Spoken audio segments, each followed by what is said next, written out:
네, 안녕하세요. 저희 세션이 주민자치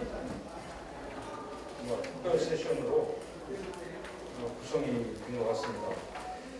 오늘 특히 전산주 주민자치 중앙회 회장님께서 감사패도 받고 그래서 더 기쁘고 뜻있는 자리가 된 것 같습니다. 저는 오늘 사회를 맡은 충남대학교 명예교수 소속되어 있는 육동일입니다. 아까 우리 기조연설에도 여러 얘기를 좋은 얘기를 들었습니다만 우리가 지방자치를 실시한 지가 벌써 31년째가 됩니다. 지방의회 부활로 쳐서 또 주민자치센터가 실시된 지도 벌써 22년째가 됐고 특이하게 주민자치회를 시범 실시한 지도 거의 10년이 다 돼갑니다. 시범 실시를 이렇게 오래 하는 제도를 저는 처음 접하게 돼서 좀 가서 당황스럽기도 한데 아무튼 이렇게 나름대로 많은 시간이 돼서 청장년이 되어가지만 주민자치가 이렇게 정착되는데 많은 어려움을 겪고 있습니다. 지방자치를 통해서 우리가 그 지역의 주인은 주민이다라는 인식을 갖게 됐습니다만 정작 주인이 되지는 못했죠. 이 관민관계, 주정관계에서 서브젝트에서 오토, 유권자도 되고 클라이언트, 고객, 커스터머도 됐고 또 파트너, 인간 간의 파트너십도 이제 형성돼 가는데 정작 오너가 되는 건 이렇게 힘이 드네요. 그게 뭐 저절로 되는 건 아닐 테고 주인으로 대접을 받아야 되고 주인이 노릇을 할 수 있도록 뒷받침도 돼야 되고 또 우리가 주인이 될 수 있는 주인다운 그 역량과 의식도 있어야 되는데 그게 잘 안 되는 것 같아요.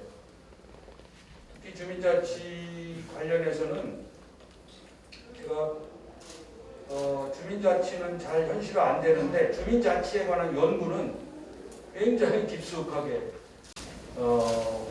연구의 질과 양이 확대 강화되어 있어서 특히 우리 애를 쓰고 계신 전상기 회장님이 뭐 저널도 나오고 포럼도 하고 발표도 하고 이걸 대중화시키기 위해서 전국의 대표들도 만들고 해서 저도 열심히 배우고 저널들을 읽어보고 있는데 굉장히 연구가 질 있고 어렵더라고요 이제. 그 정도로 연구는 많이 축적되어 있는데 정작 이것을 우리 제도를 현실화하고 뿌리내리는 데는 여전히 시행착오와 상당한 저항을 받고 있습니다. 그래서 오늘도 그 일환으로 톱니조직의 주민자치 문제가 과연 가능한지 또 읍면동과 이렇게 이중구조가 될 수 있는 건지 이런 부분들을 오늘 조금 관제와 함께 토론자분들을 모시고 얘기를 좀 나눠볼까 합니다. 오늘 프로에도 많은 분들이 계셔서 프로에 계신 분들의 질문이나 코멘트도 받는 시간을 갖도록 하겠습니다. 그러기 위해서는 시간이 많이 좀 관리를 잘해서 아껴 써야 될 것 같습니다. 네, 우선 발제자이신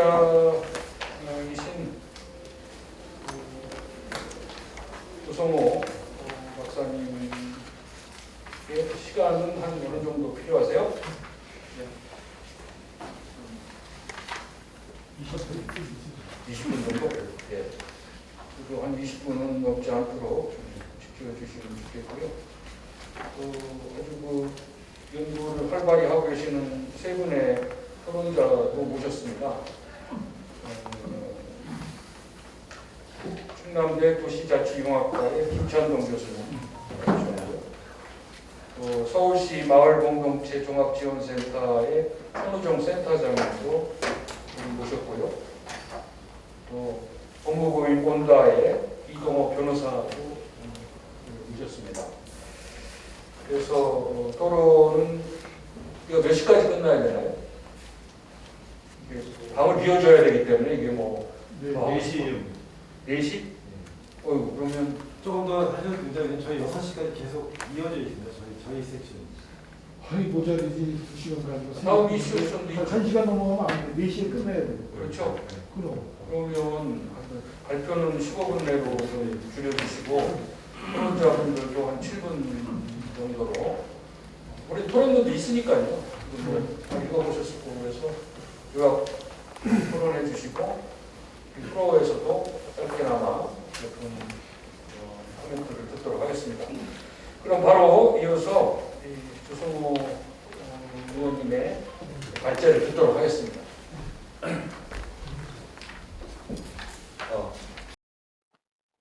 오늘 남원골에서 이렇게 풍리주민자치의 조직 설계와 운영 방안 모색을 발제하게 된 경기연구원의 조성호입니다.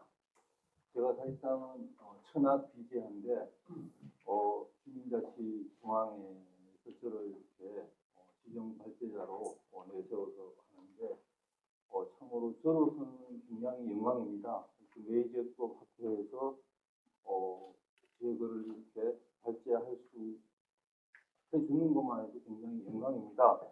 근데 제 스스로 자질이 많이 부족해가지고 천하 비제하기 때문에 좀 부족하더라도 늘 이야기해 주시고 이제 통단위는 또 실온적인 연구이기 때문에 사실상은 좀 조심스럽고 또 널리 이야기 있을 수 있습니다. 그런 부분들은 지적해 주시면 대단히 감사하겠습니다. 시간 관계상 바로 본론 발제로 들어가도록 하겠습니다. 아시다시피 우리나라가 이제 1991년도에 지방자치가 부활됐지만은 주민자치는 파괴되고 존재하지 않고 있습니다. 지금 주민이 단체장과 지방의원을 선거하는 것으로만 사실상 주민의 자치 공간을 확보할 수 없습니다. 실질적으로 지금 지방자치의 단체장하고 지방의회 그리고 지방자치단체 공무원 그들만의 리그이지 주민은 없습니다. 주민자치는 파괴되고 존재하지 않는다. 이런 말씀을 드리고 사실상은 국민 주권을 최소의 생활 단위에서 주민이 직접 실천하는 자유의 공간은 없다. 윤석열 대통령이 자유라는 말을 말씀하는데 제가 볼 때 자유의 공간은 없다. 이런 말씀을 드리고 주민이 자신의 삶을 스스로 규정하고 생활 문제를 직접 해결하는 것이 아니라 선출직에 의해서 행정적으로 관리되고 있을 뿐입니다. 그러니까 자치는 아닌 겁니다. 이거는 또 다른 형태의 중앙 집권이며 주민으로서의 자유와 책임은 실종되고 주민은 단순한 행정 소비자로 전락했는 게 작품의 현실입니다. 우리나라가 주민자치가 실종된 것은 1967년에 군사정변에 기인합니다. 그래서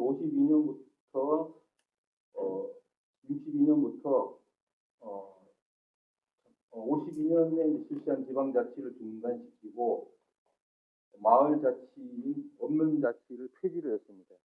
대신에 군자치를 도입했습니다. 이때부터 우리나라 주민자치는 실종 단계에 접어듭니다. 그래서 이제 1990년대에 접어들면서 이제 민주화 지방화 시대가 도래하면서 이제 1999년부터 주민자치위원회를 도입해서 오늘날까지 이렇게 오고 있는데, 근데 문제는 1988년 개정 지방자치법에서 군자치제를 그대로 개정했다는 겁니다. 이때 이 사람 참여했던 사람들은 반성문을 써야 됩니다. 그리고 주민자치에 대한 요구가 크게 정부는 이제 그때부터 이제 그 주민자치를 만들어서 무마를 했고 그리고 또 주민자치위원회도 주민도 없고 자치도 없다는 비판이 거세어지자 2013년부터 주민자치회를 개편해서 지금 아직도 사회자님이 얘기하신 것처럼 1200개 읍면동에서 10년 동안 하고 있습니다. 이건 시범 사업이 아닙니다. 본격적인 사업입니다. 어쨌든 20년간 막대한 예산과 인력을 동원하고 노력했지만은 마을 단위에서 주민자치를 정착시키는 데는 실패했다는 말씀을 드립니다. 그래서 지금 이제 윤석열 정부에서 이제 조금 저희가 기대할 수 있는 거는 그동안 주민자치중앙회를 위시해서 많은 주민자치를 사랑하시는 분들이 노력을 해서 국정과제에 주민자치 개선이라는 국정 과제로 들어가 있습니다. 그걸 읽어보면은 주민 참여 확대로 주민자치의 자율성 보장, 그리고 지역 여건에 따른 주민자치의 구성 운영 다양화, 또 세 번째 주민자치의 법적 근거 마련. 앞으로 5년 동안 해야 될 정책 목표는 명확해졌습니다. 그래서 이제 주민자치 모델을 개발해서 현행 주민자치의 모델을 폐기를 하고, 그리고 한 2년 동안 시범 사업을 하고 그거를 법제화하는 이런 명확한 정책 목표가 있습니다. 그래서 앞으로 이에 대한 연구가 필요한데, 그래서 이번 세션에서는 주민자치의 제도 도입 경과, 그리고 현재 주민자치 제도의 문제점, 그리고 통리 단위를 설계하는 그런 방식으로 제안을 하겠습니다. 주민자치 제도의 도입 경과를 간략하게 설명을 드리겠습니다. 8.15 해방 이후 우리나라는 읍면자치를 실시했는데 선진국형이었습니다. 읍면은 시읍면을 도입해서 그 이승만 대통령이 역시 그러니까 우리나라는 식민지위에 그 미군정의 이승만 정권의 그 자치 모델을 엎었는데 이게 제대로 설계가 됐습니다. 읍면자치를 해서. 그런데 군정을 실시하면서 실질적으로 읍면의회 설치도 폐지하고 읍면장 직선도 폐지해서 어쨌든 우리가 퇴보했다 이런 말씀을 드리고, 그리고 98년도에 이제 주민자치센터, 주민자치위원회가 설계가 됐습니다. 그래서 이런 부분들은 다들 잘 알고 있기 때문에 일단은 서면으로 시간 되실 때 한번 보시면 되겠습니다. 그 다음에 이제 주민자치회입니다. 2012년도에 이제 이명박 정부 때 지방행정체제 개편 추진위원회에서 이제 주민자치회 모델을 제시를 했습니다. 그게 이제 세 가지 모델인데 통합형, 협력형, 주민조직형 이렇게 했는데 실질적으로 이 당시에 세 가지 이제 그때 이거 만들 때 저도 같이 지방행정체제 개편위원회에서 같이 여기 이제 육동일 여기 회사회장님도 같이 계셨고 근린분과에서 저도 활동하면서 같이 만들었는데 통합형, 협력형, 주민조직형을 세 개 다 시범 실시를 하자는 결론을 냈습니다. 근데 이게 이제 행안부가 나중에 통합형은 이거 법적으로 문제가 있다, 지방자치구성은 안 된다 해서 결론적으로는 협력형이라는 이런 제도가 도입이 됐습니다. 그러니까 시당초 세 가지 다 시범 사업을 해봤으면은 좋은 모델이 채택이 됐을 텐데 협력형이라는 어정쩡한 모델을 채택을 해가지고 아주 고약하게 지금 10년 동안 표류하고 있다. 그 말씀을 드립니다.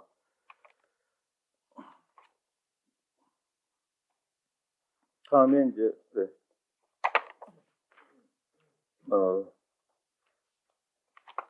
이제 이렇게 해서 실시를 했는데 2013년부터 2017년까지는 행안부 표준조례에 의해서 시범 사업이 실시가 됐고 2018년부터 최근까지는 서울형 주민자치회를 통해서 시범 사업이 어느 정도 진전이 하고 있습니다. 그래서 대표적인 걸 두 개를 보면은 산지 쪽입니다. 그 많은 부분 유사합니다. 예를 들면은 기강 구성을 보면은 행안부 표준조례형은 사무국 설치가 가능하도록 되어 있고, 그리고 구성 단위로 보면은 행안부 표준조례형은 30인 이상, 그리고 서울형 주민자치에는 50인, 그리고 이원희 촉은 공개 모집형 추천형 유사합니다. 근데 이제 서울형 주민자치하고 차이점이 있다면은 기강 구성에서 이제 박은순 모델인데 중간 지원 조직을 뒀습니다. 서울시 마을 공동체 종합지원센터라고 자치구에는 주민자치사업단 그리고 동자치지원관을 둬서 여기 제가 이제 사실상 이 내막을 잘 몰랐는데 주민자치중앙회의 전상직 회장님 말씀에 의하면은 박원순 시장이 주민자치위원들이 역량이 안 된다 해서 어떻게 보면은 지원 조직을 만들어서 하는 바람에 이런 기관들이 만들어졌다. 그렇게 사실상 또 인터뷰를 해보니까 그게 맞더라고요. 그래서 이제 그 사무도 이제 뭐 유사합니다. 주민자치 사무가 있고, 그리고 협의 업무, 수탁 업무가 있고, 있습니다. 중간 지원들이 있고, 아까 말씀하신 대로 있고요. 기능 및 사무도 보면은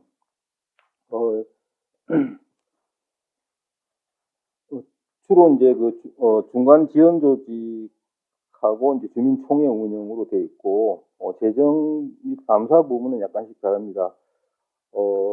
행안부 표준조례형에서는 주민세 징수에 해당하는 예산을 지원해 주도록 하고 있고, 저기 서울형 주민자치회는 구청이 지원을 해서 재미있습니다. 이게 그러니까 구청에서 주민자치 직접 주는 게 있고 마을 공동체를 통해서 주는 게 있습니다. 그러면은 마을 공동체를 통해서 주는 게 훨씬 많습니다. 그러니까 마을 공동체에서 많이 지원하는 그런 형식으로 쓰겠다는 말씀을 드립니다. 자, 그러면은 이게 문제점은 일단은 살펴봐야 될 것 같습니다. 예. 어쨌든 2010년 행안부가 협력형을 도입한 건 잘못됐다. 그 말씀을 드립니다. 협력형은 읍면동 사무소하고 주민자치하고 대등한 관계, 의회 역할을 부여했는데 실질적으로 자치단체도 되지 않았는데 부여한 거는 어렵다. 이거는 가정이 틀렸다는 말씀을 드립니다. 설치 단위 측면도 보면은 지금 읍면동 인구 평균이 14,000명입니다. 그 당시에. 그러면은 실질적으로 이게 보통 1,000명 이하의 선진국에서는 이루어지고 있습니다. 주민자치의 개념이. 그러니까 시당초 이거는 작동이 어렵다. 그런 측면이 말씀드릴 수 있습니다. 그리고 주민자치의 주체 측면에서 보면은 일단은 근거 법률이 만들지 못했다. 지방분권법에서는 시범사업도 하고 근거 법률을 만들도록 했는데 실질적으로 만들지 않았다는 것은 이거는 국회에서 직무유기한 겁니다. 그러나 직무유기라고도 따지면은 또 뭐 할 얘기는 많을 겁니다. 어쨌든 그리고 현재 현행 주민자치의 구성은 주민이 부재한 상황이다. 행정안전부의 표준조례는 주민자치위원으로 주민자치가 구성될 여지가 해석될 여지가 굉장히 많습니다. 그래서 지금 제가 알기로는 주민자치중앙회에서 헌법소원을 통해서 이 부분을 본격적으로 제기해서 굉장히 받아들여지고 있는 것 같습니다. 그리고 자기결정성, 주민자치가 제일 중요한 게 자기결정성인데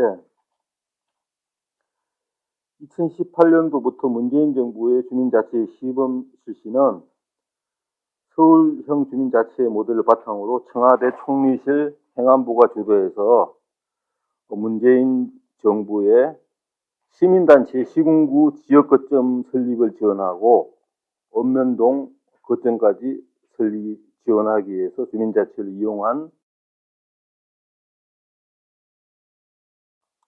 굉장히 있다는 말씀을 드리고, 그리고 서울시 마을 공동체 종합지원센터나 자치구 주민자치사업단 동지원관으로 구축된 간변단체에 의해서 지배된 경향을 보였다.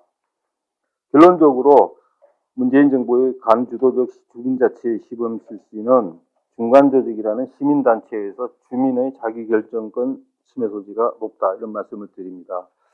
저는 박은순 시장이 이제 지금은 돌아가시고 안 계시지만은 굉장히 똑똑한 사람이었다는 걸 저는 알 수 있어요.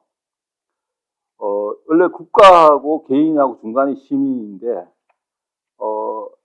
그람시에 의하면은 시민단체 그 헤게모니를 장악하는 게 굉장히 중요한데, 그러면은 그 시민단체를 장악하는 게 진지전인데, 이거를 장악하면은 어떻게 보면 국가의 헤게모니를 쥐게 되는데, 실질적으로 박원순 시장은 그런 측면에서 베네수엘라 차베서 이런 모델까지도 활용하면서 굉장히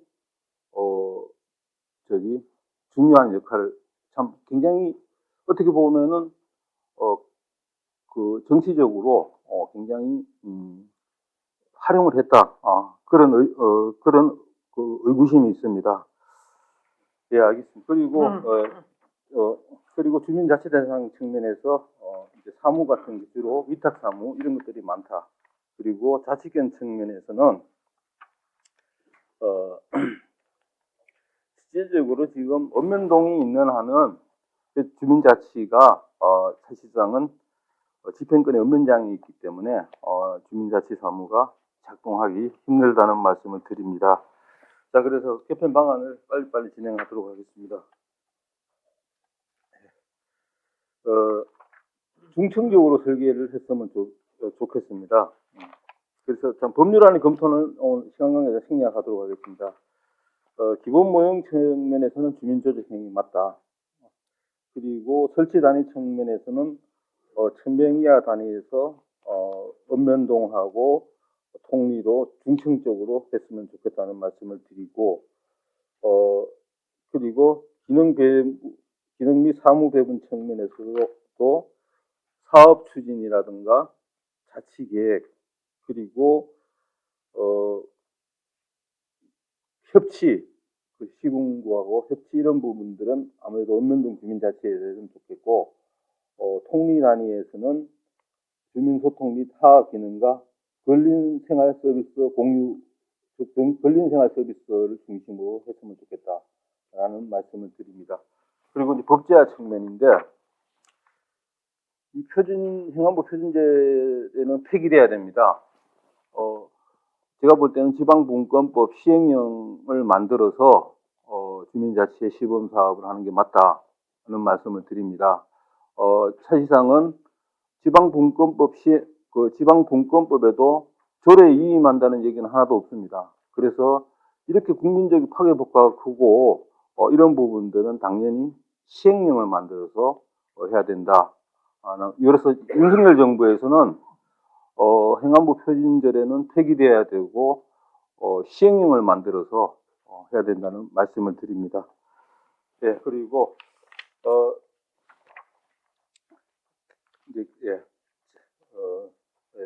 그 정도까지 하고요.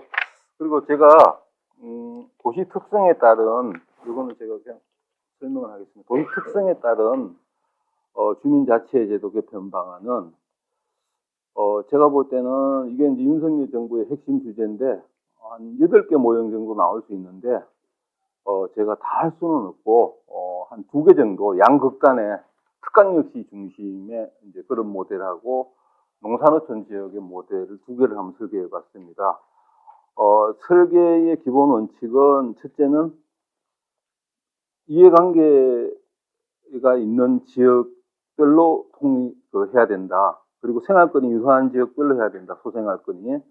또 하나는 접근성이 가능한 지역으로 해야 되는데, 예를 들면 특강육시 모델을 제시하면은, 제가 볼 때는 아파트 단지 개념이 맞고, 그리고 이제 단독 이런 부분들은 아무래도 통단위로 하는 게 맞다는 말씀을 드리고, 농산어촌 같은 경우는 아무래도, 특강육시 같은 경우는 또 골목, 거리, 이런 개념으로 해서 그렇게 형성되어 있는 데는 5단위로 하는 게 맞다는 제안을 했고요. 농산어촌 지역은 아무래도 통리나 소생활권, 그러니까 15분 내에 초등학교 이런 개념으로 해서 리 단위나 아니면은 리를 몇 개 묶어서 하는 단위 이렇게 하고 그리고 읍면에는 주민 총회 정도 설치를 해서 그 리장들이 주민총회에 들어가는 그런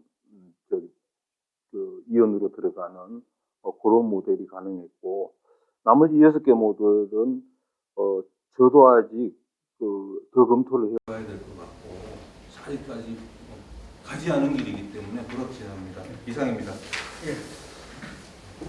감사합니다. 시간을 충분히 못 드려서 자세한 설명은 못했습니다만 자료가 굉장히 자세하게 정리되어 있기 때문에 자료를 보시면 아마 이해가 되실 겁니다. 결국 우리나라의 지방자치제도의 가장 큰 문제점은 전국이 획일적이라는 거잖아요. 큰 도시든 작은 도시든 문제는 똑같은 제도를 지금까지 하고 있다는 거. 두 번째는 우리나라 이 지방자치제도가 이제 중층제인데 광역의 단위는 너무 작고 기초의 단위는 원래 읍면동에서 시군자치를 부활했기 때문에 시군자치의 이 크기가 너무 크다는 거죠. 그렇기 때문에 주민자치가 실질적으로 운영되는데 어려움이 있다. 그래서 이제 이거를 읍면동으로 자치를 하려고 하는데 그것조차도 지금 잘 안 돼서 또 통리까지 내려와야 실질적인 주민자치가 가능하지 않겠느냐. 그런 차원에서 오늘 그 주민자치의 통리 단위의 모델을 개발해서 시한적으로 지시를 했습니다. 저는 우리가 그동안 많은 연구를 했지만 이제 전략적으로 대처를 해야 된다고 생각을 하거든요. 우선 이 주민자치를 악용하려는 세력이 있어요. 그러면 그 악용하려는 세력의 저희와 이유는 무엇이고 이걸 어떻게 우리가 극복할 것인가. 그거를 내놔야 우리가 전략으로 찾아야 되고 두 번째는 주민자치를 거부하거나 두려워하는 세력이 있습니다. 그렇다면 그 이유와 그 원인은 무엇이고 그걸 어떻게 우리가 설득할 것인가. 지방자치가 주민자치가 이래서 해야 된다는 것은 이해할 수 있는데 그걸 끝까지 거부하고 악용하려고 하는 세력에 대해서는 우리가 거기에 맞는 답을 줘야 되죠. 그래서 저는 그게 우리가 전략적으로 해야 될 일이 아닌가 그런 생각하고 또 하나는요. 주민들이 가장 관심 있는 거는 교육과 치안 문제입니다. 근데 우리는 지금 교육과 치안 문제는 주민보다는 저 멀리 광역에서 그것도 광역도 뭐 권한도 없이 저 교육부나 저쪽 행안부 뭐 경찰국에서 이 문제를 다루기 때문에 주민들하고는 뭐 거의 단절돼 있거든요.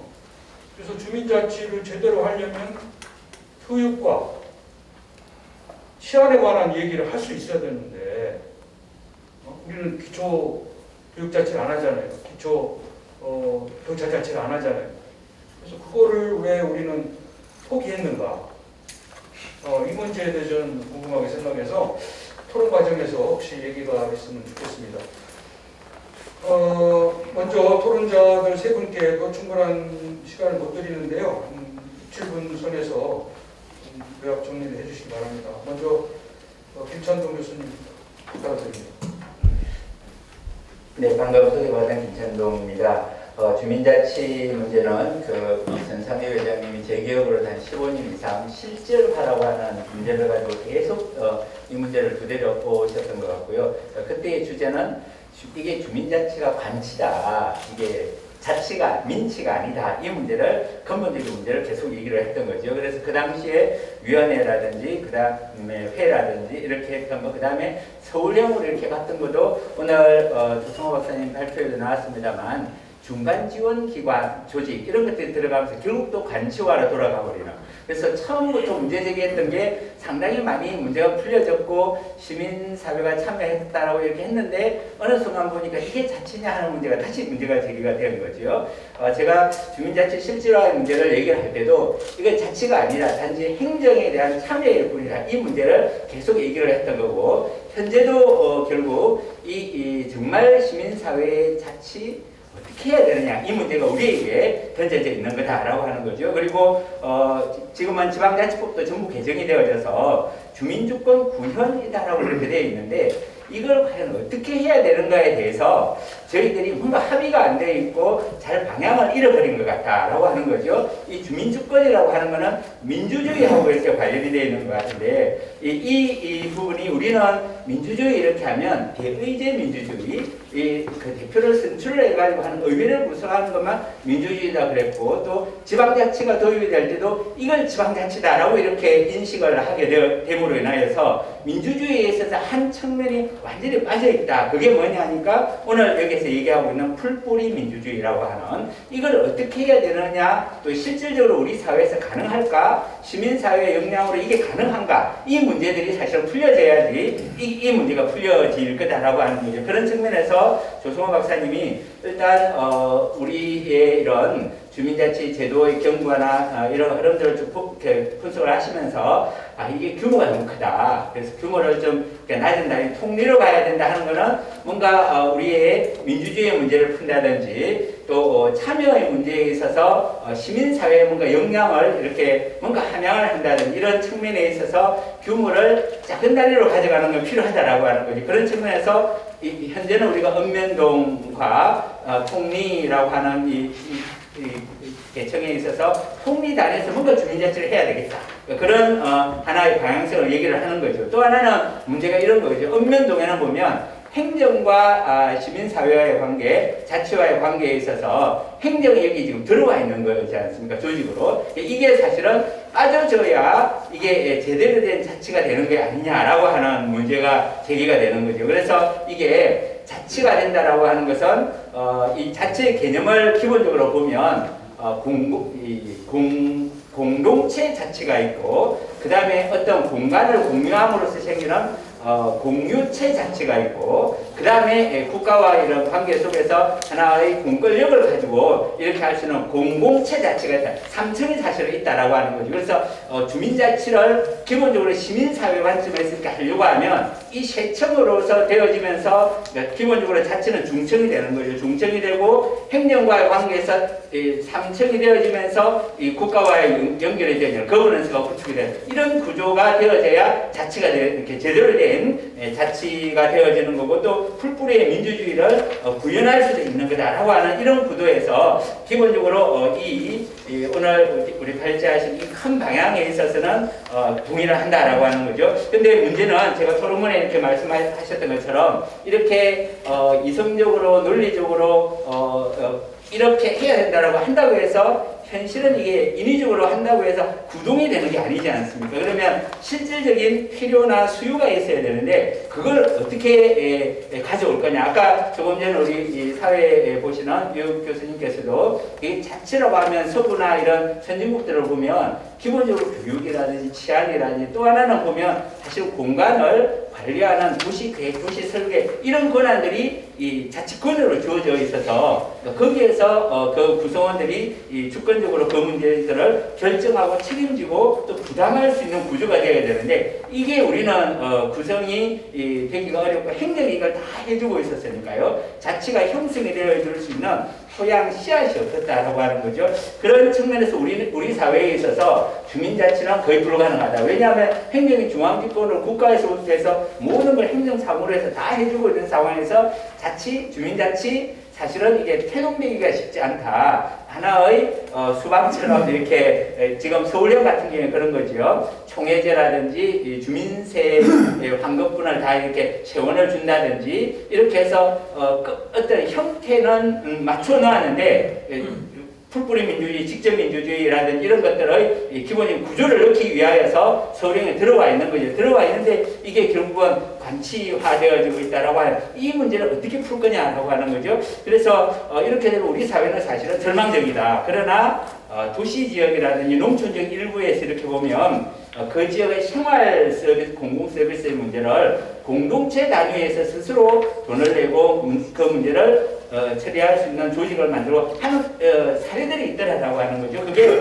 아파트 지역 같은 경우에 단지 관리를 하는 데 있어서 자치 관리라든지 그 다음에 농촌 지역에 이렇게 보면 리 단위, 마을 단위에 있어서 제주도 제가 이렇게 한번 가봤더니 리 회관이 서울에 있는 동 주민자치센터가 이렇게 큰 데가 있더라고요. 그거는 리 주민들이 그 뭔가 공유 재산을 이미 조성을 했고 이 물 공급이라든지 이런 것 때문에 자치적으로 하고 있더라는 거죠. 그래서 이런 도시지역과 농촌지역에 뭔가 우리 사회에 있는 주민자치의 이런 뿌리 저력, 시민사회의 이런 역량을 함양할 수 있는 이런 부분들을 체계적으로 길러낼 수 있는 이게 되어야 된다라고 하는 거죠. 그리고 두 번째는 이게 되려고 하면 행정이 그 공간에서 빠져줘야 된다. 행정관료제가 들어와 있는 상태에서는 자치가 우리 한국 사회에서는 쉽지 않을 거다라고 하는 거예요. 그리고 세 번째가 조금 전에 제가 말씀드렸듯이 우리 이 사회에 그러면 뿌리에서부터 자치가 형성이 되려고 하면 자치라고 하는 거는 자치의 문제가 할 수 있는 게 있고 할 수 없는 게 있으니까 할 수 없는 거는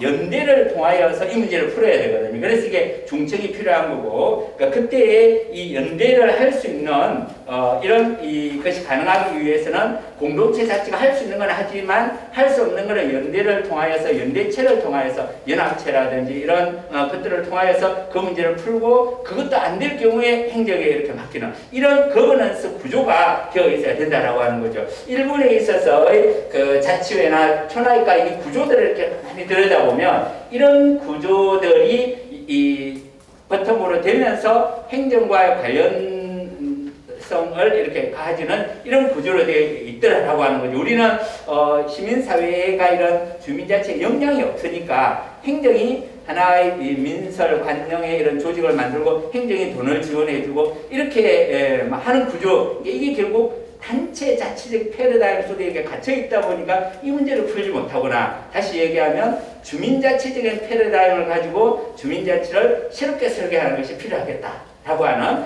그런 측면에서 오늘 조성호 박사님 발제하신 이 기본적인 방향이나 틀 구조들에는 동의를 합니다. 그리고 또 도시지역과 농촌지역도 구분을 해서 그게 주민들의 생활자치의 서비스, 공공 서비스를 가지고 그 필요가 어떤 데는 자치 역량이 되는 곳은 학교라든지 치안이라든지 이런 부분까지 갈 수 있을 거고 그렇지 않은 경우에는 뭐 엘리베이터라든지 조경이라든지 방법이라든지 이런 간단한 서비스부터 할 수 있는 그리고 재원도 다양한 차등을 가지고 할 수 있는 이런 구조들을 아무튼 우리 한국 사회에 재설계를 해줘야 된다 하는 부분을 한번 말씀을 드리면서 제 토론을 마무리하려고 합니다. 그 외에 몇 가지 논점을 사실은 한 게 있습니다만 뭐 그런 부분 조금 지역적인 부분인 것 같았어요. 네, 네 감사합니다.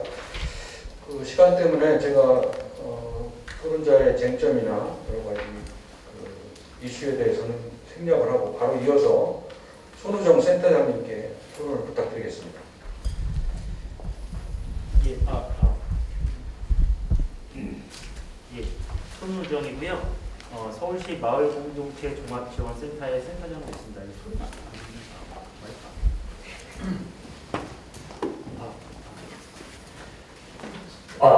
그렇죠. 예. 저희가 서울형 주민자치회를 좀 지원을 해왔기 때문에 이제 많은 발표문이나 뭐 토론문에서도 여러 가지 비판을 많이 하고 계시고 그래서 오늘도 책임도 추궁하시고 이러시고 싶으실 거라고 생각이 드는데 제가 저희 법인이 작년에 바뀌어가지고 이 과정에 개입을 못했어요. 그리고 저도 뭐 그 기간에 주민자치 서울형 시범사업에 뭐 참여하거나 했던 사람이 아니기 때문에 좀 되게 조심스럽습니다. 그래서 원하는 말씀이나 맥락이나 뭐 자세한 것들을 설명을 드려야 되는데 오늘 말씀은 저희 기관이나 서울시의 뭐 입장도 아니고 좀 개인적인 입장으로 말씀드릴 수밖에 없는 상황에 대해서 조금 송구스럽게 생각을 하고요. 그런데 이제 뭐 저희가 좀 앞에서 말씀하셨던 이제 발제문의 기본적인 취지에 저는 개인적으로는 거의 동의하는 입장이거든요. 찬성하는 입장이고, 다만 이제 서울형 주민자치회 사업 같은 경우에는 그런 건 있는 것 같아요. 그러니까 사실 자치라는 것들이 우리가 누가 하더라도 쉽지 않은 목표입니다. 쉽지 않은 목표인데, 이 주민자치회라는 것을 도시 서울이라는 이 되게 자치가 실현되기 어려운 구조적 조건에 있는 상황에서 이 의제를 확산하고 관심을 불러일으키고 이제 했다라는 분명한 그 의미는 있는 것 같아요. 근데 저희가 저희도 인수인계 받고 이제 기존에 참여했던 사람들도 얘기 듣고 했을 때 좀 몇 가지 문제, 앞에서 얘기하셨던 뭐 정무적인 문제나 뭐 내밀한 상황은 알 수가 없고요. 다만 사업적인 측면에서 봤을 때 좀 이런 문제는 있는 것 같아요. 다 공감하실 것 같은데 너무 동일한 모델을 천편일률적으로 확장하는데 치중하지 않아 생각합니다. 근데 이게 사실 위탁기관으로서의 특징이 좀 성과에 대한 집착?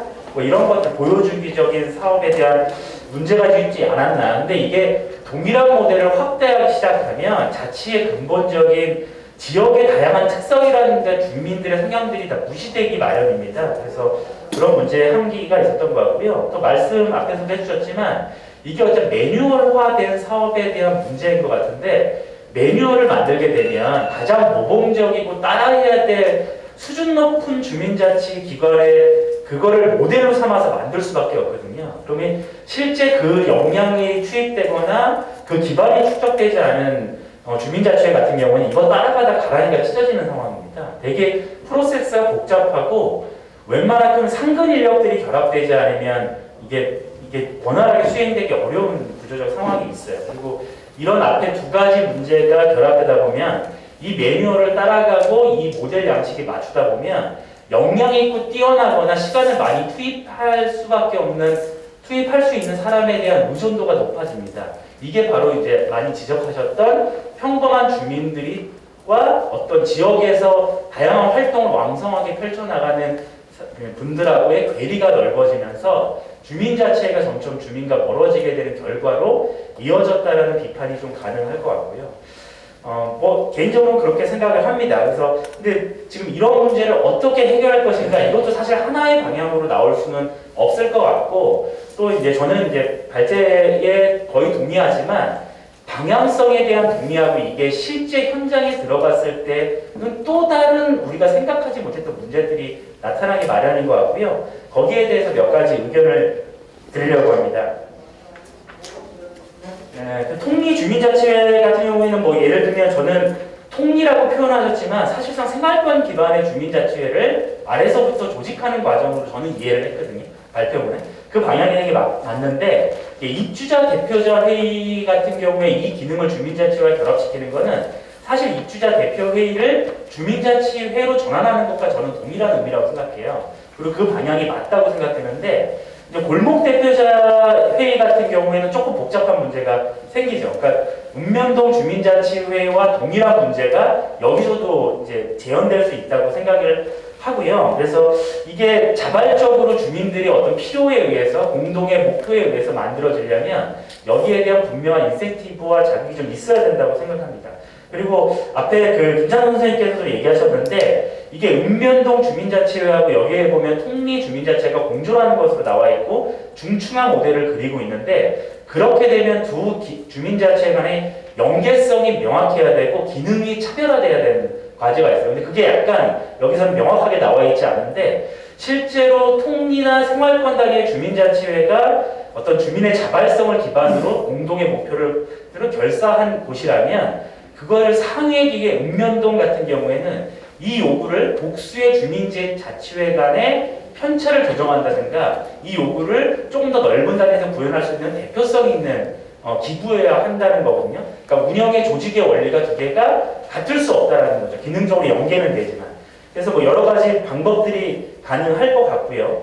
시간이 없기 때문에 자세한 내용은 토론문을 참여해 주시고, 그리고 뭐 의회 권한 충돌이나 이런 문제는 저는 불가피하게 나타날 수밖에 없는 문제라고 생각하는데, 2013년에 주민자치회 시범사업이나 모델이 제기됐던 이유가 사실 구의에 대한 대체적인 의도가 좀 있었지 않습니까? 그래서 이것은 조절해 나가야겠지만 어쩔 수 없는 문제라고 생각을 하고, 다만 이제 앞에 그 토론문에 현실에 적용했을 때 나타날 수 있는 문제는 저희가 그것을 구체적인 사례를 통해서 차근차근 대안을 찾아나가면 되는데, 여기에 빠진 몇 가지 좀 제안을 드리고 싶은데, 첫째는 이게 우리가 어떤 모델을 아무리 잘 설계한다 하더라도 특히 서울 같은 경우에는 구조적인 한계가 있다는 겁니다. 뭐냐면 지금 주민자치회뿐만 아니라 모든 시민 참여 주민자치 사업은 40, 50대 여성을 중심으로 진행되는 경향이 있습니다. 그 이유가 있어요. 그러니까 도시 서울 같은 경우에는 사실상 이 통근 시간이나 장시간 노동이나 그리고 정주성이 보장되기 어려운 상황이나 부동산 가격이나 젠트리피케이션이나 이런 문제 때문에 정주성이 거의 보장되기 쉽지 않은 구조에 있고 지역적 정체성을 가지기 어렵습니다. 그러니까 쉽게 얘기해서 국회의원은 누군지 아는데 구의원 누군지 몰라요. 시의원은 더 모릅니다. 그러니까 지역적 정체성을 가지기 어렵다는 거예요. 국민적 정체성만 있어요. 또 반면에 지역에서 여러 가지 활동을 하시는 분들이 있습니다. 대부분 주민자치회뿐만이 아니라 저희 마을 공동체 사업 그리고 많은 시민 참여 사업들이 정주적 지역적 정체성을 가진 분들을 중심으로 전개되고 있어요. 그래서 주민자치회가 그 규모나 범위가 낮아진다 하더라도 이 문제가 근본적으로 해결되지 않는 한 그 한계에서 벗어나기는 어렵다. 여기 우리가 문제점을 계속 찾아야 된다, 대안을 찾아야 된다고 생각을 하고요. 그리고 저는 조금 더 급진적으로 생각을 하면 행정구역이나 통리가 아니라 필요에 의해서 일정 기준을 충족하면 주민자치회를 구성할 수 있는 방법도 생각해 볼 수 있다고 생각하거든요. 통리보다 더 낮은 단위로. 그래서 예를 들면 뭐 골목이라고 하더라도 어쨌든 공동의 어떤 이슈가 있는 사람들이 필요에 의해서 주민자치회를 만들고 이것을 보장해주는 방법도 고민해 볼 수 있다고 생각합니다. 근데 다만 우려되는 상황이 아파트 입주자 대표자 회의를 주민자치회에 전환하는 경우나 제가 지금 말씀드린 이 경우의 문제가 상당히 배타적 공동체로 나타날 가능성이 매우 높아요. 그리고 이미 서울에서는 아파트 입주자 대표자 회의가 상당히 단지를 중심으로 배타적인 공동체로 기능하고 있는 것도 꽤 많습니다. 근데 이 문제를 어떻게 해결할 것인가도 또 과제가 될 수 있고요. 그리고 마지막으로 드리고 싶은 말씀이 저도 사실 이 자치라는 것은 도달할 수 없는 목표지만 끊임없이 추구해 가야 되는 목표라고 생각을 하거든요. 근데 이 과정들이 주민의 어떤 권한과 권능을 부여하고 아주 작고 수준이 낮더라도 뭔가 자치의 효능감을 느끼는 이 과정들이 우리가 계속 시범사업이라는 사실 그런 식으로 시범을 하면서 자치의 효능감을 느끼게 해줘야 되는데 이것을 어떻게 할 것인가의 논의가 저희가 볼 때는 조금 너무 학계나 행정 중심의 논의로만 진행되고 있어요. 그래서 실제 주민자치회에 참여하셨던 분들이나 주민자치회에 한 번도 참여하시지 않았던 사람들의 목소리를 듣는 것들이 이 모델 구성 과정과 좀 결합돼서 나가면 훨씬 좋을 것 같고 저희 센터에서는 올해 서울시 정책 방향이 바뀌면서 주민자치에 관련된 뭐 새로운 사업을 하거나 이러지 못하고 있는데 이런 공론장을 만들고 이런 여러 가지 문제점들 성과와 한계를 평가하고 대안을 함께 모색하고 과제를 만들어 나가는 시민들과 함께하는 작업 정도는 좀 해보려고 합니다. 하반기 얼마 시간 남지 않았지만 선생님들도 같이 함께 하셨으면 좋겠습니다. 이상입니다. 네, 감사합니다. 바로 이어서 이동호 변호사님께서 토론해 주시겠습니다. 예, 배표문이 기존의 주민자치 제도의 도입 경과하고 현주소 과제 너무 잘 정리해 주셔가지고요. 헌법 소원을 진행하고 있는 시민들 입장에서 이 주민자치에 대한 이해에 굉장히 큰 도움을 받았습니다. 그래서 먼저 감사드리면서 저는 토론이라기보다는 현재 이제 법제화 진행되는 것 관련해서 좀 약간의 의견과 그 상태를 좀 공유하고자 합니다. 발표문이 언급한 그 지방자치법 전부 개정안은 2018년 11월에 그 입법 예고되었던 개정안인데 실제 국회에 제출된 정부안은 그 20대 국회, 그 21대 국회 각각 제출됐습니다. 그러나 주민자치 관련 조항은 전부 채택되지 않고 폐기가 됐었습니다. 근데 이제 입법 예고안과 실제 국회에 제출됐던 안을 이제 비교를 해보면 그 입법 예고안에서는 읍면동별뿐 아니라 필요한 경우 생활권을 기반으로 그러니까 지금 이제 우리가 논의하고 있는 통리단위 같은 주민자치회도 설치할 수 있는 그런 법적 기반이 있었습니다. 근거 조항이 있었는데 나중에 실제 정부 제출안에서는 이제 그게 빠지고 현재와 같이 이제 읍면동으로만 운영할 수 있다는 식으로 어떻게 보면 좀 퇴보하는 면도 있었어요. 그때 2018년 입법 예고 때는 상당히 좀 진전된 논의가 있다 퇴보한 것 같았는데 다만 이제 지금 그 지방분권법이나 그에 기초한 이 행안부 표준 조례와는 다르게 입법 예고안이나 정부 제출안에서는 그 설치권자가 지금 이제 시정군수 부청장이 설치할 수 있다라고 되어 있잖아요. 자치조직을 왜 지자체장이 설치할 수 있다라고 하는 것 자체가 이제 굉장히 모순인데 예전에 입법 예고안이나 정부 제출안에서는 일단 그런 건 아니고 주민이 일단 설치할 수 있다라고 해가지고 그런 점에서는 어떤 정부도 그 문제점을 공유를 하고 있는 것 같아요. 그런 점에서는 의미가 있다라고 보이고 그 다음에 근데 이제 다만 현재 이제 그 지방분권법에서는 읍면동에 구성할 수 있다라고 되어 있는데 그럼 이제 현행 법률 해석상 그럼 예컨대 읍면동에 구성하는 읍면동에 딱 한 개만 할 수 있냐고 생각건대는 읍면동에도 통일대표가 아니라도 여러 개를 구성할 수도 있을 수 있잖아요.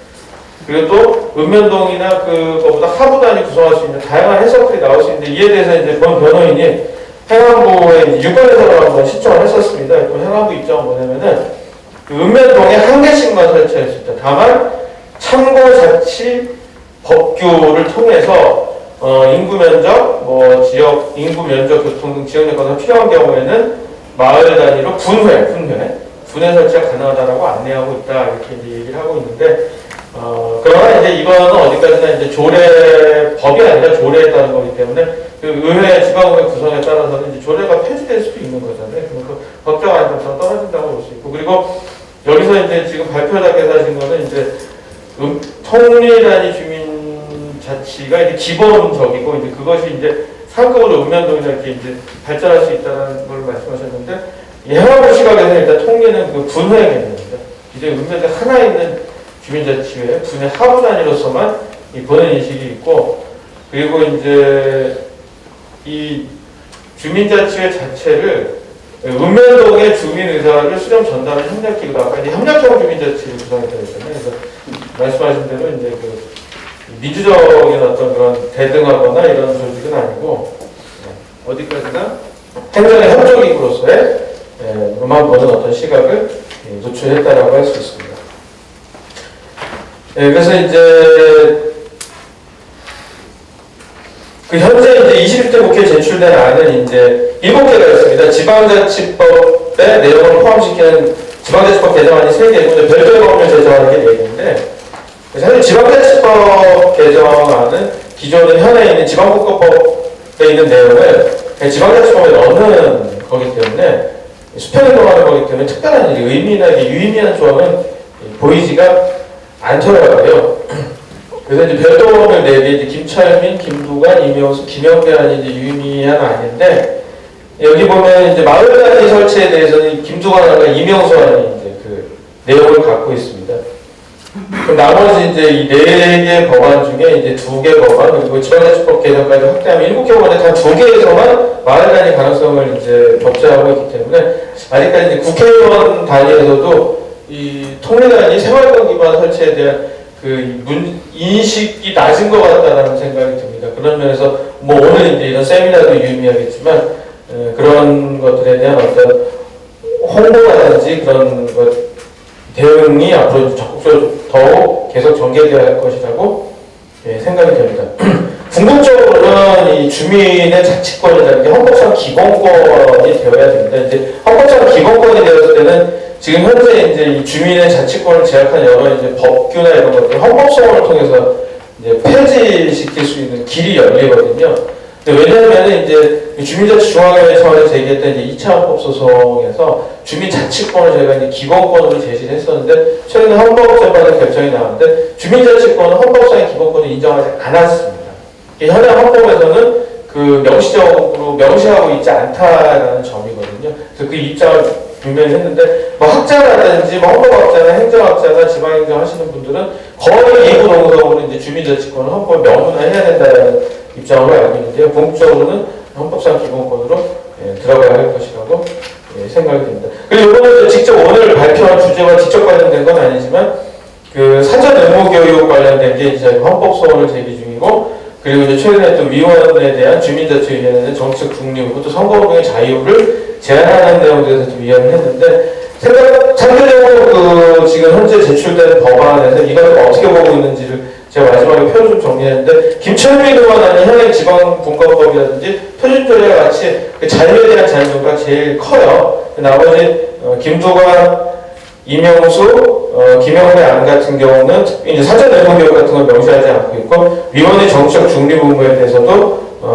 위원 개인이 아니라 이건 이제 주민자치회 차원에서 만약에 정치적인 어떤 의사표현하거나 하는 걸 금지하는 거지 위원 개인에 대한 금지는 아니더라고요. 그래서 그러면서 많이 진전돼 있고 국회의원들도 문제점을 인식하고 있다는 생각이 들었습니다. 이상입니다. 네, 감사합니다.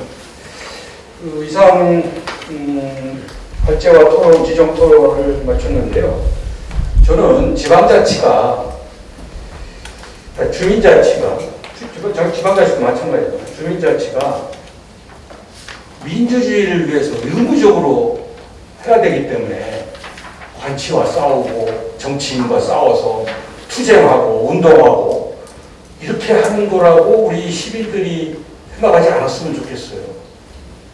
주민자치는 우리 주민이 주인답게 사는 길입니다.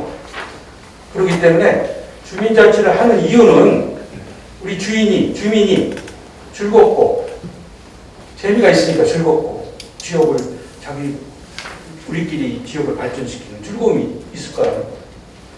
또 이 보람이 있을 거잖아요. 주민을 대표해서 내가 이런 봉사를 하니까 주민들로부터 신뢰와 존경을 받는 거예요. 세 번째는 자부심이 생기는 거죠. 이렇게 주민자치는 이게 즐겁기 위해서 우리가 주인이 되는 즐거움을 찾기 위해서 하는 거지, 억지로 민주주의를 위해서 우리가 막 투쟁하고 운동하고 싸우고 이렇게 해서 가는 길은 아니라고 생각하는데, 지금 우리는 그런 쪽에 자꾸 지금 몰두해 있는 거 아닌가 이런 생각이 들어서 우리 전략을 좀 바꿀 필요가 있다 이런 생각이 좀 듭니다. 자, 아까 제가 약속드린 대로 이제 플로어에 공교롭게 우리 주민자치를 이야기하면서 여기 여성분은 한 분도 없어요. 전부 남성들이 앉아가지고 주민자치, 주민자치회 여성들이 더 많다는데, 그래서 우리 여기 여성분도 계셔서 여성분 의견을 한번 좀 들어보고, 네, 그거 좀 맞춰야 됩니다. 그 균형을. 그리고 또 다른 분 의견을 좀 코멘트를 듣겠습니다. 다른 분 제가 먼저 네, 먼저 해주세요. 네. 뭐 어쨌든 조 박사님의 발제문은 잘 들었습니다. 듣고 사실 우리가 현실적으로 가지고 있는 주민자치가 잘 작동되지 않는 그런 이유들을 규모에서 좀 해결해 주시려고 하는 그런 부분이 저는 굉장히 좋았고, 실제로도 좀 시범사업이라는 부분에 이런 게 들어가야 되는 거 아닙니까? 예를 들면 협력형 이런 형을 넘어서 실제로 각각의 특성에 맞는 그런 어떤 규모라든가 사업이라든가 기능이라든가 이런 것들을 좀 시범사업을 해봐야지 맨날 그 협력형이니 이런 것만 머무는 거에 대해서 저는 조금 불만이 있었습니다. 그래서 아마 조금 더 발전을 시키면 굉장히 좋은 그런 모델들이 출현하지 않을까, 그런 정도의 생각을 가지고 있습니다. 네, 감사합니다. 주민들이 좀 하고 싶은 일을 하게끔 만들어주자, 이런 말씀이세요. 또 다른 분? 제가 마이크를 잡았어요. 예, 말씀하시죠.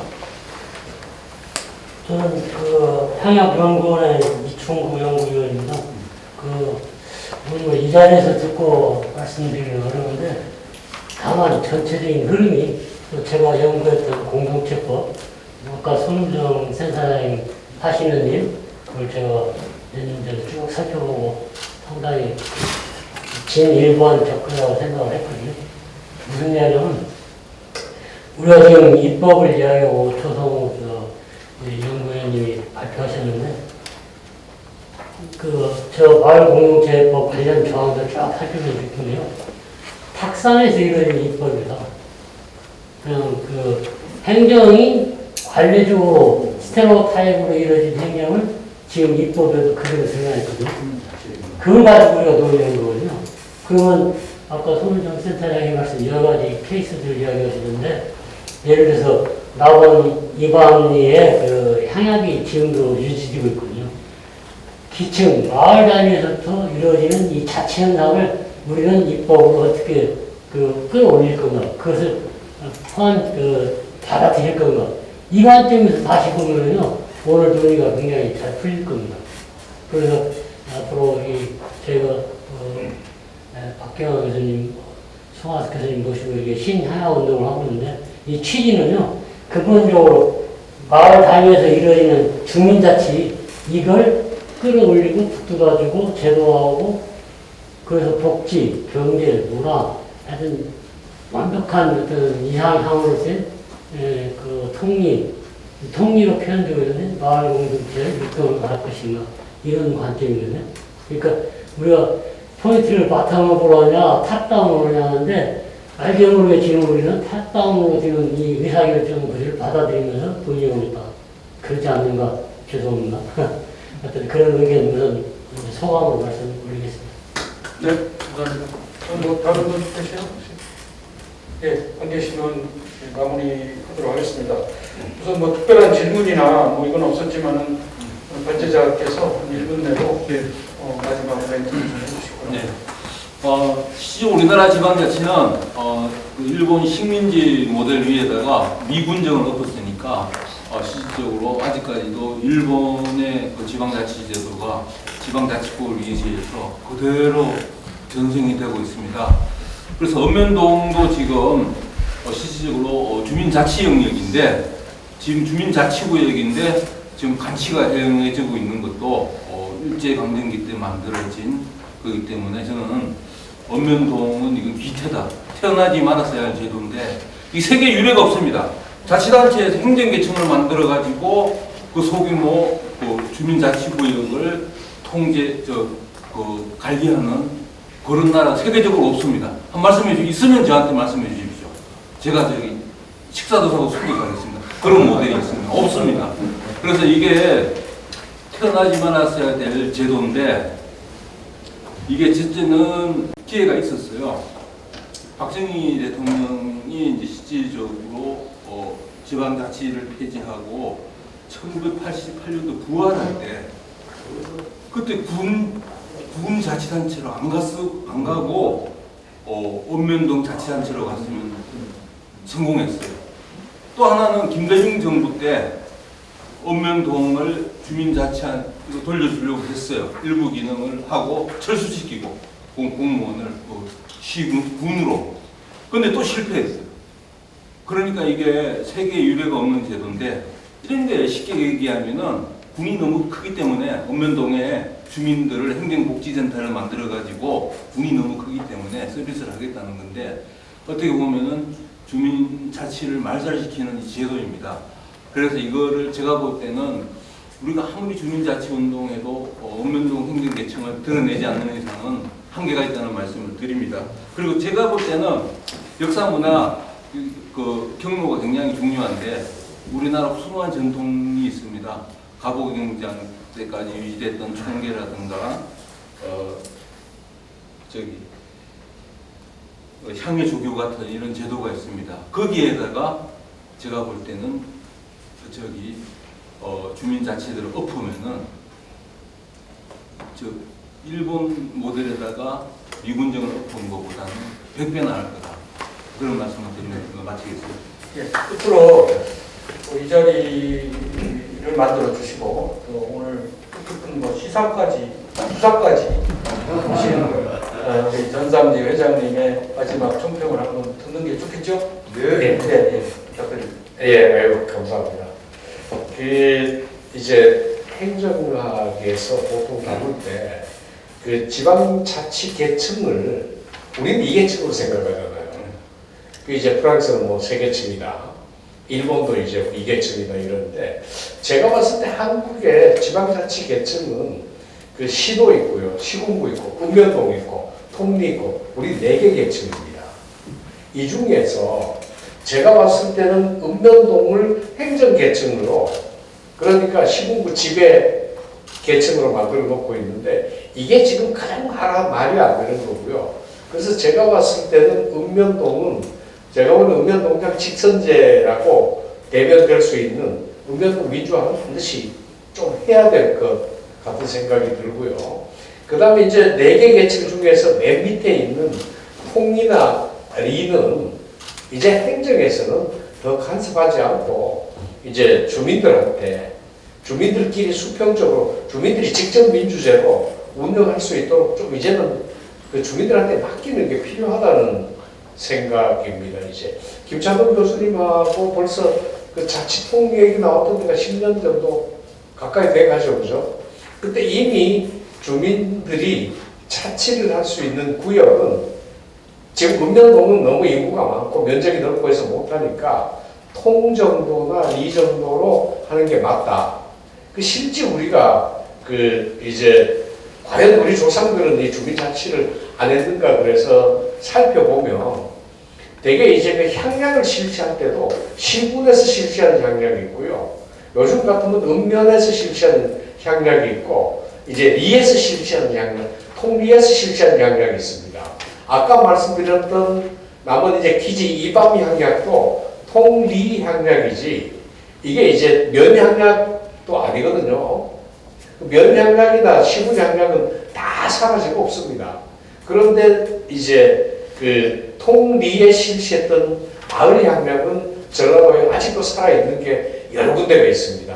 그것만 봐도 이제 주민자치는 그 구역 자체가 이제 지금의 행정구역으로 봤을 때는 굳이 얘기하자면 통리 정도가 이제 주민자치회 구역이라야 주민자치가 성립이 되고, 그보다 더 키우려고 그러면 이제 행정력이 반드시 동원되어야 되는 영역이 됩니다. 이제 이런 데 따른 어떤 이제 근본적인 연구가 이제 좀 더 필요한데, 다행히 이제 우리 향약연구소에서 그런 것들 연구해주고 있어가지고 좀 더 이제 논문 더 이제 정치하게 작성이 되면 나중에 발표를 드리도록 하겠습니다. 고맙습니다. 네, 감사합니다. 우리 정상님 회장님의 열정과 노력에 경의를 표합니다. 어쨌거나 우리가 뭐 계층제가 됐든 모델이 됐든 저는 항상 그 기준이 주민이 재미있고 보람있고 자부심을 느끼게끔 제도가 만들어져야 된다. 그래서 주민이 주민자치를 해서 주인답게 사는 길을 찾아줘야 된다. 뭐 향약이나 주례같이 우리 지방자치 근원을 삼고 싶은데도 거기서 민주주의를 위해서 한 건 아니에요. 즐겁고 지역을 위해서 봉사하고 이렇게 하는 전통을 일제가 잘라낸 거잖아요. 그래서 그거를 복원해서 우리가 이래서 우리가 지방자치, 주민자치를 하는구나. 이렇게 주민들이 인식이 됐으면 좋겠어요. 그래, 왜 그러냐면 지방자치는 그 로컬 가버먼트가 목적이 아닙니다. 그 로컬 가버먼트는 그 소사이티, 그 로컬 소사이티의 필요 조건일 뿐이고, 로컬 소사이티는 그 시티즌, 그 레지던트를 위한 필요 조건일 뿐입니다. 그러니까 원래 목적은 좋은 우리 주민이 되기 위해서, 좋은 주민이 되려면 여러 가지를 느끼고, 아까 우리 주민자치의 지평을 넓혀줬다고 하듯이 우리 주민들은 정치교육만이 아니라 문화, 예술교육, 환경, 역사, 인문 이런 것들을 다 두루 배우고 느끼고 할 수 있는 기회를 만들어주는 게 주민자치거든요. 저는 그런 쪽에서 우리가 조금 긍정적으로 주민 입장에서 다가가서 그거를 위해서는 이런 이제 계층제도 필요하고 모델도 필요하다. 이렇게 그거는 학자들한테 맡기고 우리 주민들은 주민자치를 해보고 싶다. 이래서 하는 거구나. 이렇게 좀 인식이 됐으면 좋겠다는 생각을 제 결론 삼아서 제 말씀을 마치면서 오늘 좋은 발제와 좋은 토론을 해주신 분들 박수로서 마치도록 하겠습니다. 감사합니다.